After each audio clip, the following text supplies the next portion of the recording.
Hello and welcome to another episode of Pakistonomy. My name is Uzair, and if you are familiar with this podcast, you kind of know that I like talking about startups and business and entrepreneurship in Pakistan quite a bit.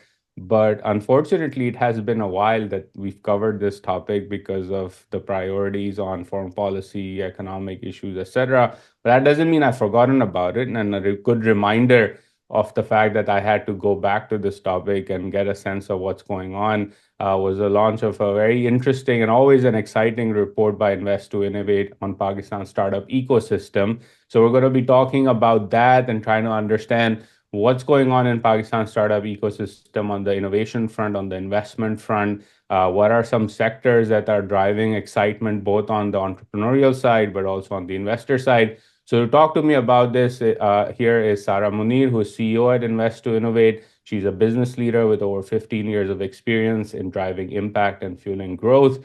For those of you who are not familiar with Invest to Innovate, we've talked to them quite a bit on this podcast, but just a quick heads up that they support startup communities in growth markets and have been active in Pakistan since 2011. So it's an organization that has invested in entrepreneurs, worked with entrepreneurs, built capacity for entrepreneurs, starting in a period where not many people even were familiar that there was a startup ecosystem in Pakistan. So when I want to learn about startups in Pakistan, I always talk to folks at Invest to Innovate, including Kulsum, who's a great friend of mine, because they've been there from the beginning. So it's always good to have somebody from Invest to Innovate talk about it. And in the description of this podcast, last part of this introduction, is the link to the report. So those of you who are interested in this sector definitely do go and check out the full product. With that, Sarah, welcome to Pakistonomy and congratulations on publishing another ecosystem report.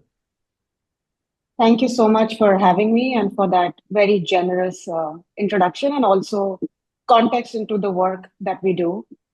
This report is one of the heavier lifts that the organization has been doing for a decade now.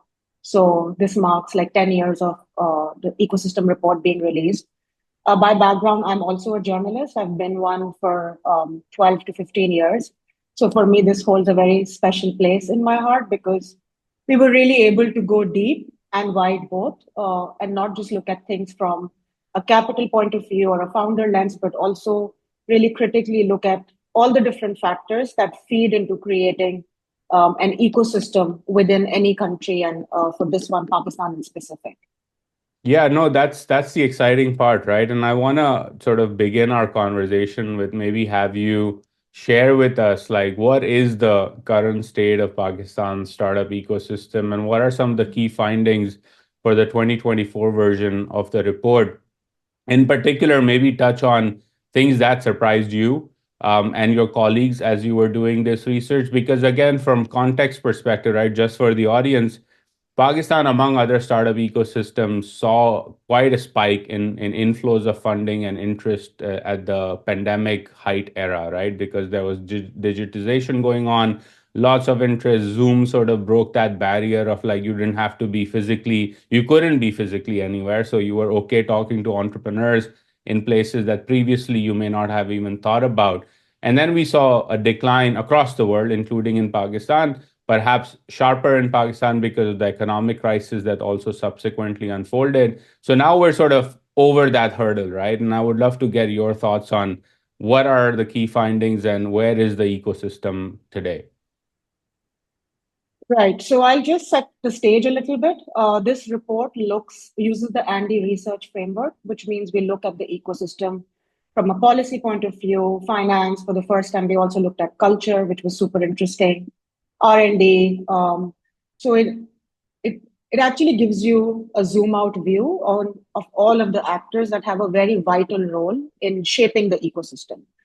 What was most interesting for me was to take this big picture lens, right? Because, like you said, whenever we speak of the ecosystem, or if we look at headlines or reporting, it's mostly focused around the funding dip. Initially, it was about this big bubble, the 355, 356 million that founders secured. And then the conversation just turned and it again became very, very restricted to how the funding had dipped. Maybe it was just this frenzy that happened and the heyday of startup ecosystem is over.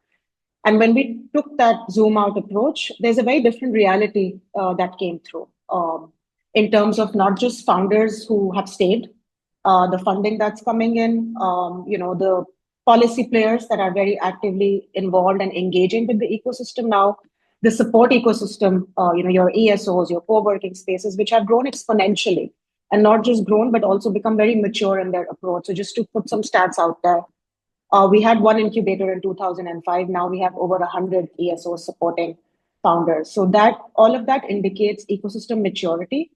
And even if you look at funding in specific, in 2023, 2024, yes, in absolute terms, there is a very sharp decline, both in number and volume. But one critical thing that this report pointed out was that in 2024, most of the funding that was raised was in advanced stages. So it was mostly Series and pre-Series A, which in essence for an ecosystem is a very good thing because it signals a vote of confidence towards founder maturity. Similarly, we've had a lot of M&A activity in the past 1.5 year. And that's not just to gloss everything. We also take a deeper dive into the challenges that have brought us here, right? Like there's a big infrastructure gap. We keep hearing these stats around, the significant youth bulge in the country, the digital connectivity, but how much of that is actually realistic? What does our digital penetration realistically look like? What is the quality of our human capital? We look at academia, we look at the quality of education, and then most importantly, we also look at the society's attitude towards entrepreneurship. Previously, it was either something that was born out of necessity, or it was looked at something that people who were privileged, who had access to capital and the luxury to build something that were pursuing this. But that has changed now, with things like Shark Tank, with more digital publications covering this in a more holistic way, in a more meaningful way. So I think what surprised me the most was that what emerged with this study, and it took us over a year to do all of the primary and the secondary research, was that it's not just doom and gloom. There's actually a system here, an economy here that's maturing. And some of the things that are being phased out are signs of maturity that other markets have also gone through, and Pakistan is going through a similar evolution. What does complicate things in our case is our political, socio-political realities, right? Like the inflation rate that we saw in 2023, the government change, the internet shutdowns. And those are just unnecessary hurdles that entrepreneurs in Pakistan are up against, which similar economies do not see. Yeah, that's a point I want to come back to later in the conversation as well, because I remember a conversation with an entrepreneur like 3 years ago now, probably. And he said something that has always stuck with me. He said that his business 3 years ago was in its fourth year, right? And just for context, right? So he basically started a business and then the pandemic hit. And then had to sort of like reshift focus and sort of survive through that. And then the politics of Pakistan, all of that stuff. And he said something very interesting. It was like, I have still grown decently despite all of the headwinds that I have faced. And his view was like, just imagine what I and many others like me on my team and other companies who are young entrepreneurs who are hungry could do if you just gave us this much stability, right? And Right. I want to come back to that point in just a moment as well. But I want to get a bit deeper. You said that there are signs of maturity in the ecosystem, and I want to sort of double click on that a bit, like from your perspective as somebody who was driving this research, like what what are some of the most interesting things in that maturity that stood out to you that you think people ought to know about because of where we are right now? Again, we're sort of past the post-pandemic peak and bust conversation, and now everyone's settled in. And so, what should people take away from what is that maturity right now? The most significant one is founder maturity. So the kind of founders that have stayed and stuck around and are still building are mature founders, right? And by what I mean by that is they're not focused on these hyper growth, high burn, high capital burn business models that a VC that VC growth was kind of pushing or glamorizing initially, and now we're really looking at founders who understand the market that they're building for meaningfully, they have an obsession with the problem. So, like some personal connection with the problem that they're solving. And they're building sustainable businesses. So, like being unit positive from the get go is something that we encourage founders that we work with, and are seeing that the founders that are surviving and then going on to raise. And not just VC money, different kinds of capital are founders who are building good, sustainable businesses. So for any entrepreneurial venture to be successful, I think that's just a no-brainer, and that's a step that we were missing. And what this phasing out has done has really forced those that were in for a quick win, or chasing these copy paste models from other economies that had no real viability in a Pakistani market.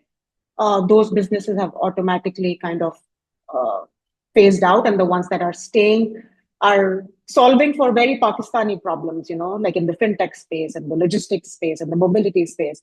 And that is further, I think, validated by them going on and getting, valuable partnerships, getting investors on board, getting international investors on board. So I think it's a natural evolution of the fittest that we're kind of witnessing right now. Got it. Good to hear as well. And that lets me into another segue. Like, imagine some of the listeners of this conversation, right, are 18 to 22, 25-year-old young kids who are interested in innovation and want to be entrepreneurs. They don't want to go to the MNC route, right, which is a cultural shift that has already happened, as you also touched on as well. What are some learnings that they should derive from where we are in the startup ecosystem and from your findings over the last year of research? For those that are looking to build in Pakistan, Yes, absolutely. I have a slightly different take there. I think first time founders, there's absolutely no reason to discourage anyone from becoming like a founder really young on. But from the trends that I've seen, all successful founders have had work experience in that relevant sector in different capacities under their belt, because what that helps them do is truly understand what that market is and what it requires. And then there's a lot of meaningful, networks, connections that you need that you need to succeed, right? It's not just building of a business; it's a lot of enablers that you need along that journey. So for anyone who's between the ages of 18 to 24, what I would personally recommend is get some kind of closeness to that vertical, to that sector. Either spend time with a similar venture that's building in that space, or work there. And if you look at the league of successful founders that have emerged from Pakistan, there is a Kareem effect, there is a foreign graduate effect, and that's not just because it's because of all the skills that they've accumulated while being at those companies in terms of market research, product knowledge, building knowledge. Because being a founder is not just one dimensional, right? It requires you wearing multiple hats and getting your hands dirty a little bit before really jumping full throttle. I think makes you much more realistic in your expectations of what it requires, how much time it will take, what kind of challenges you will be up against, what kind of support you need, and avoid helps avoid mistakes that people often spend a lot of years making. Got it. And again, on the flip side, one of the things, obviously, right, like in the startup ecosystem around the world is that you got to attract global capital in, and that not just brings in capital, but brings in expertise. It helps boost talent, brings different perspectives, etc.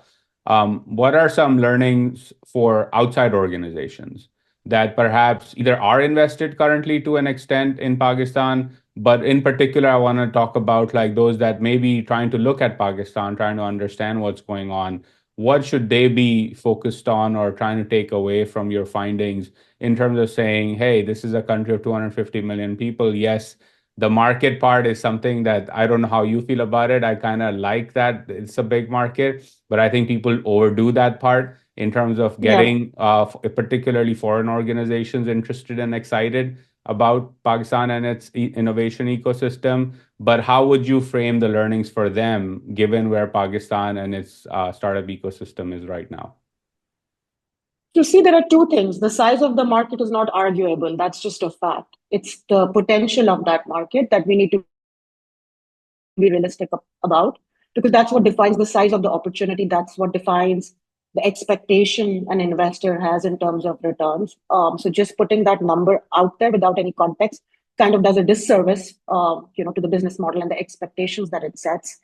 And one of the key reasons why we produced this report is to give people on the outside looking into Pakistan and willing to contribute from a time and mentorship perspective, or a capital perspective, or a talent perspective, a very real feel of what things look like, right? So the DNA of an entrepreneur in Pakistan, I think, is far superior to what you might find in other more developed regions of the world, just by virtue of everything they have to back you, right? So if you're investing in a founder in Pakistan, I think you need to understand what this person is up against. There's also very important findings about growing verticals and their opportunities. So for that, you have to understand country reality. What are the spaces that are growing? What does our unbanked population look like? What is the potential in climate tech? What is the potential in e-commerce? And these kind of insights would help investors who are meaningfully interested in this region and this market to also invest in the right places where growth is going to come just because of the opportunity that exists. Got it. Now I want to zoom out a bit, and I want to zoom out in particular with some of the things you also alluded to earlier, which is sort of all of the other things, right, that influence investments and innovation and entrepreneurs in a place like Pakistan, which is its broader political economy. I think it's always one of the things that is top of mind for people when they think about investment, FDI, both domestic investment in capital, but also in innovation, etc. How do you see all of these things impacting the innovation and startup ecosystem in Pakistan? In particular, as you alluded to, right, the broader sort of like knife, so to speak, of internet shutdowns, creating the negative headlines. How impactful are those things when it comes to the environment in which startups operate in Pakistan? Is it just relegated to headlines? Does it have meaningful impact? And if so, to what extent have you picked up on some of these things, sort of creating hurdles for innovators? So Pakistan's perception problem is very real. And I think that's a battle that everybody fights, not just founders pitching to investors.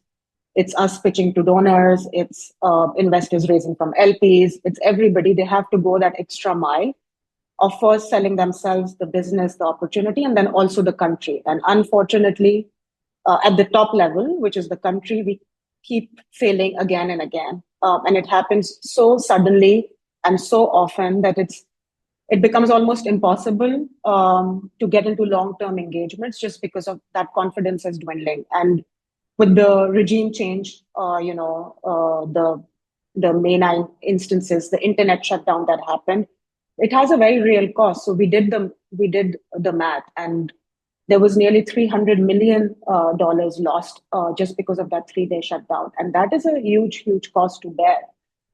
If you talk about startups specifically, they rely on internet connectivity as their bread and butter for like support services, for growth operations, for connectivity. And if you extend that a little bit, we've been talking a lot about the opportunity for freelancers here, and that talent being exported globally.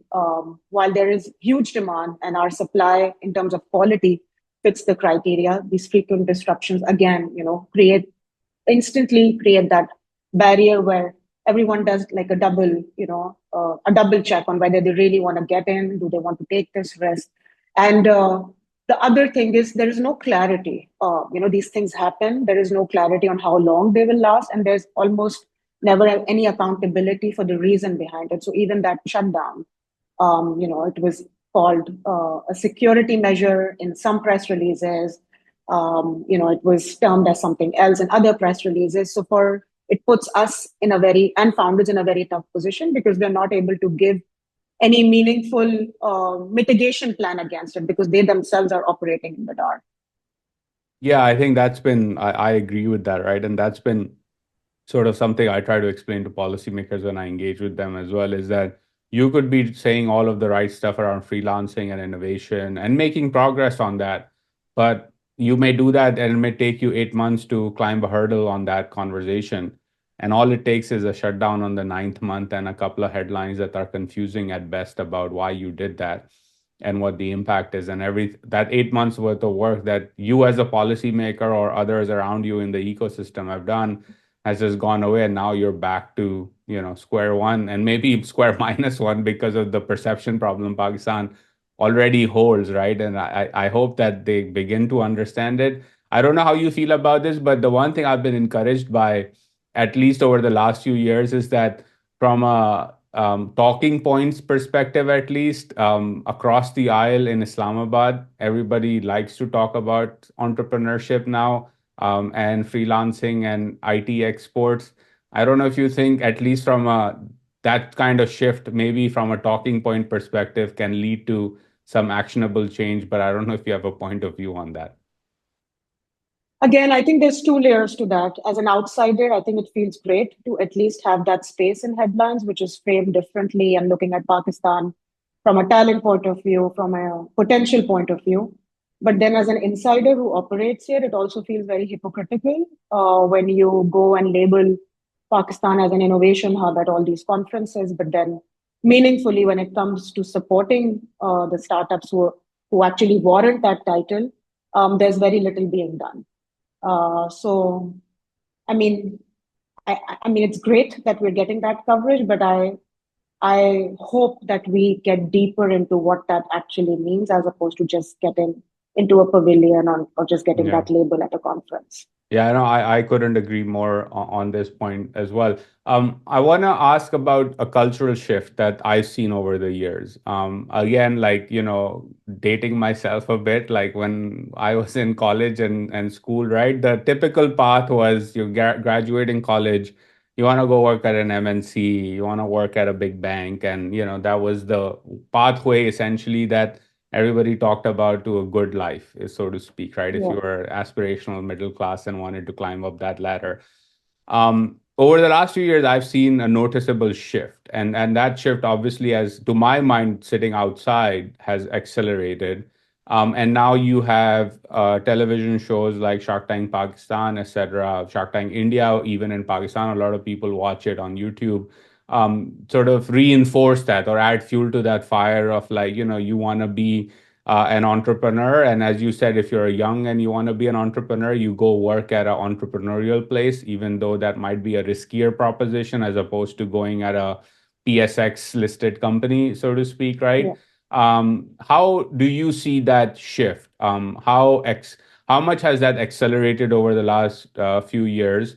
And from your perspective, being inside the ecosystem, what has it done to sort of the pipeline or the funnel of talent coming into this ecosystem? Because again, on startups are composed of innovators and entrepreneurs or people who want to work with entrepreneurs. So that supply side is very important.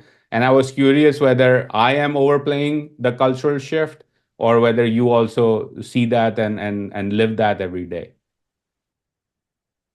My opinion might be biased because the pool that I'm dealing with is so heavily driven towards entrepreneurship, but I'm also like from a similar generation like yours. So I vividly remember, not just intrinsically believing that that's what a path to success looked like, going into an MT program, going to a managerial and then director position, and believing that that's what success looked like. But from what we're seeing now, even within young graduates, that appetite has shifted massively. I don't think all of them are geared towards building a venture-backed startup because that just requires different metal. But I see a lot more willingness of people going after, like, a small passion business, a small a venture of their own on the side. Almost like every young person within my own family has a side gig on the side, which was unimaginable a few years ago. And I think the digital revolution that we've witnessed in the past 10 to 15 years has a huge role to play. Not just that, I do think there has been a big shift in our academic institutions also. So all of your leading business schools now have a center for entrepreneurship development or an incubation centers, or your HEC backed institutions have your ORIX and your BIC. So that's where that seed needs to be planted, right? When you're a little bit delusional, when you're not that risk averse. and you believe in the possibilities. And that's where risky thinking, original thinking comes from. But I think that's a phase thing, right? The first thing is, do we consider entrepreneurship a viable option? We've reached there. The second phase of this is, how are we producing original thinkers within that space? And I feel like we still have a big gap there. A lot of young people who want to get into this space, the good thing is they have successful role models now to look up to, right? They might not be like Silicon Valley successes, but they're good or successful businesses, and they have heroes that they can look up to. But what they're not doing is thinking critically. Like any new venture doesn't have to be a duplication of something that has been tried and tested before, but really truly going into the ground and figuring out, okay, what's missing? What can I build here? And that piece, I think, is still missing in our local graduates, at least, and we talk about that in the report too. So let me uh, get more perspective from you on this, right? Because part of the challenge there, if I were to imagine, is begins very early in the education system, right? Pakistan's education system, again, not at the elite level, even that's a problem at the elite level as well, but more so at the mass market educational system level, right? Focuses on things like rote learning. Critical thinking is not really taught to kids when they're very young. And that then continues. You got to do rata for passing exams and all of that stuff. And so that just goes through your education system. And so critical thinking is always lacking. Hence, the problem you were describing in large part exists, right? That you're not trained and it is an acquired skill. So, how do you think about, given that that sort of barrier, so to speak, or given that baggage that a young graduate is carrying with them because of the system that they've been taught in, how do you think about them evolving past that? What are some of the things that need to happen to make sure that you can't reverse time, right? So we can't go back with these kids in terms of their early years. Yes, for the current generation, that reform is needed, but for those who are already entering that pipeline, what are the mechanisms in which they can get past this hurdle and actually be critical thinkers, be original thinkers, and as a result, be much more creative and innovative when it comes to being founders or entrepreneurs? Right. That's an interesting question. I don't know how any of us can solve for the education piece, which is so important and not talked about enough. And like you mentioned, once you've graduated, that peak period of your worldviews being formed, what you want to pursue, what direction you want to go in. If you've graduated, you've kind of missed that peak window. But over here, I feel like the support ecosystem that I was talking about, and that really becoming robust and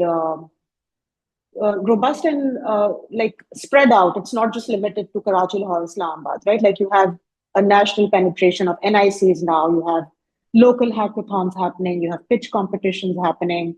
You have your incubation cycles that you can go through. Then you have your accelerator programs that you can go through. So I would really encourage people who are just graduating and still want to continue and stay on this path, and there is something, an itch they want to explore or an idea that they want to build on further, to really go through one of these programs. Because worst case scenario, what you learn is that the direction that you're pursuing is maybe not a viable one. And, you've in essence saved a few years, and then you can maybe explore another opportunity. But what these programs are now doing is they're also moving on from a classroom generic setting, but they're really working on industry focused, right? Like NIC Hyderabad works on agri focused startups, NIC Karachi is more on IoT. So figure out where your startup or where your interest lies and attach yourself to one of these programs early on. Get that hands-on, real practical experience, and see if you and your idea both have the metal to make it through. Got it. And building off of that, again, a wider question, and I would love your perspective on this. I swear it's not a pop quiz, but your answers are giving me more thoughts on things that I want to learn from you about. Is you do all this research, you're engrossed in the ecosystem, you talk to founders. Um, what is a sector or what is a part of the economy in Pakistan from your perspective that deserves much more attention from startups and innovators? Like what are people missing on? Like, because we know fintech is a big thing now. Like, we know e-commerce was a big thing, hyperlocal in particular. The unit economics and the viability always was a question. But from your perspective, where would you like to see more action sectorally, given Pakistan's unique challenges? I think this is already happening. And even within the past 1 year, I've personally noticed a uh, big widening of the pipeline in the climate and the agri-tech space. And I think a lot of this has to do, again, with movement of capital into these sectors. So there is money to be made if you are pursuing the right problem. And then uh, secondly, I think that's something that's very unique to our local realities, right? Pakistan is an agrarian-based economy. There are huge challenges there. Then there is also a big global focus in international markets on sustainability, which impacts businesses that are already operating in that space to become more environment friendly, more sustainable in their practices. And that's one big opportunity space. Like, how do these big corporates that are already in these spaces work with these smaller ventures that are nimble, that are innovative, and take some of their interventions? And it can be very simple things like, a new process, a new product, a new way of doing something, which can be absorbed into one of your industrial leaders, big industries. So I think there's a lot more work that we will see in this space. It's already starting to happen, but I feel like the next 3 to 5 years over here is going to be crucial. And then also AI, but not in like an AI way, but like startups that are using AI to cut down on costs, to improve productivity, improve their existing processes. I think they'll have an advantage. Yeah, on the agriculture space, it reminded me that when I was watching Shark Tank Pakistan, some of the most interesting pitches were all related to food and agri from my perspective. In particular, I remember, I think it was episode 4 or 3, maybe, that there was a composting startup that made a Yeah, pitch. And that was super exciting because, you know, a lot of food is wasted all around the world. And Pakistan being an agrarian economy, like even when I go home, one of my most frustrating things is I'm like try to garden a bit and grow plants, and one of the frustrating things when I go home is like the plants don't grow as well in my mom's front yard as they do here in my backyard in Washington DC, and mostly it has to do with soil quality. So when that yeah, compost pitch came up, I was like, aha, that is yeah, exactly what is needed, because there's no quality control per se, right? And it's crazy if you imagine about being an agrarian economy where access to scientifically verified good quality soil is not accessible to the average citizen. It kind of says something about where we are in terms of even yeah. investments in core science and innovation on soil. But again, that's a segue. Last question. You do all this work, you work with entrepreneurs, you live and breathe the startup ecosystem. You have a magic wand, and the magic wand tells you you can do certain things and implement some of your recommendations to get to the next level or unlock the next thing of investments and innovation in this ecosystem. What would you like to do, given all of the work in this report and the recommendations in there? What would you want to do to make sure that now that the maturity is here, we go 10 steps further in the coming year or two? Where do I find this magic wand? I just gave it to you. There you go. It's a virtual one. So we have a whole section on recommendations, not just policy recommendations, recommendations at large. Because one of the key hopes with this report is not just to report in a vacuum, but also provide actionable steps that different stakeholders can pick on and act upon. But if it was my magic wand, I think there are two key things that are missing right now. You can do all the capacity building for startups, but they're going to come to a standstill if there is not enough capital available in the market. And that's one of the big gaps that we've seen. Even if you look at funding patterns in 2023, 2024, most of the rounds led are either international or they're mixed rounds where you have an international and a local partner. But your participation from local investors is missing to a great degree.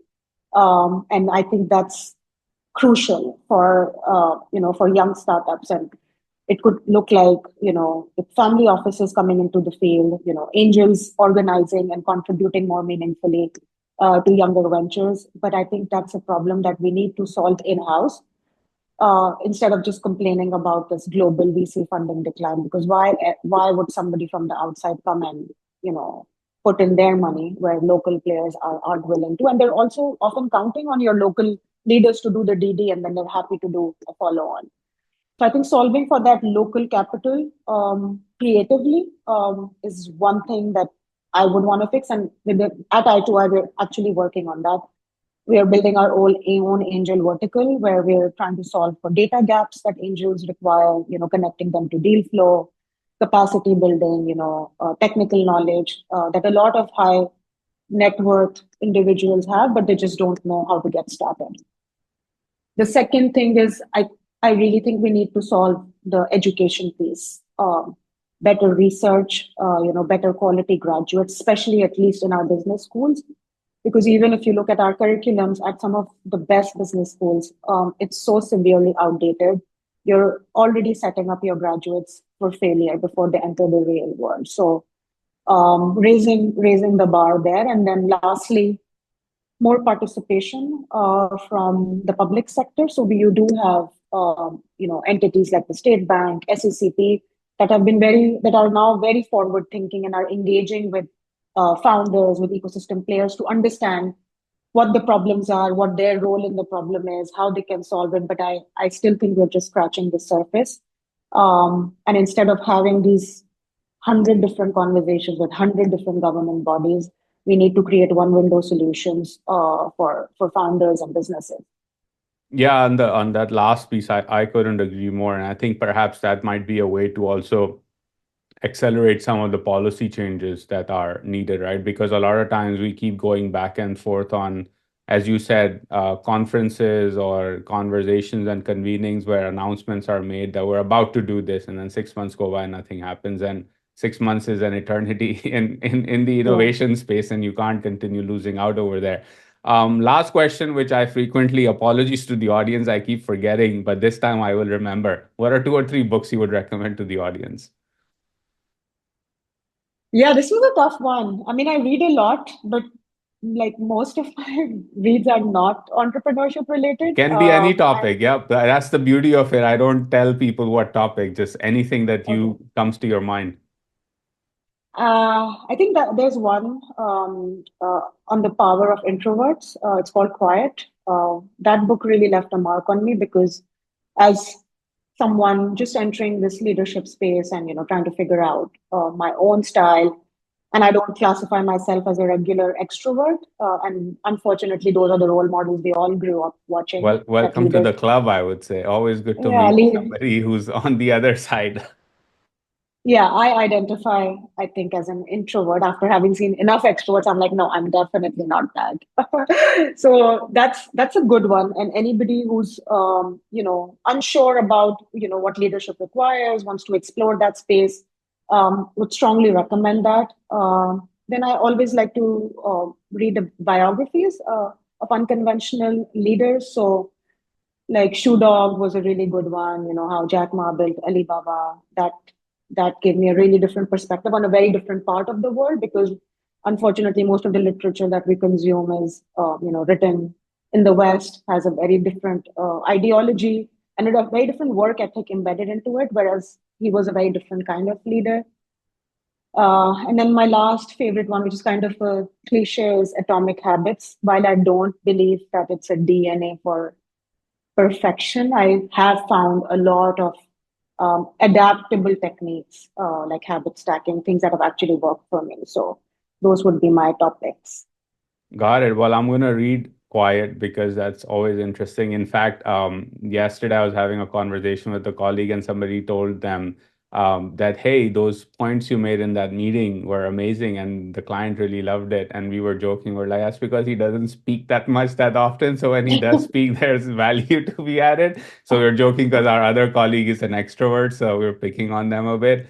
But your book reminded me that I should read a bit more on this topic as well. So thanks for that recommendation. Thanks for your time today. And as always, it's always great to see the Invest to Innovate research come out. So keep that coming. I know it's a slog, it takes a lot of effort, but it is extremely valuable work, at least for those of us on the outside who always want to learn more about what's going on. So thank you to you and your organization and your team for doing that. And we'll have you on again soon when more research comes out. So thank you so much.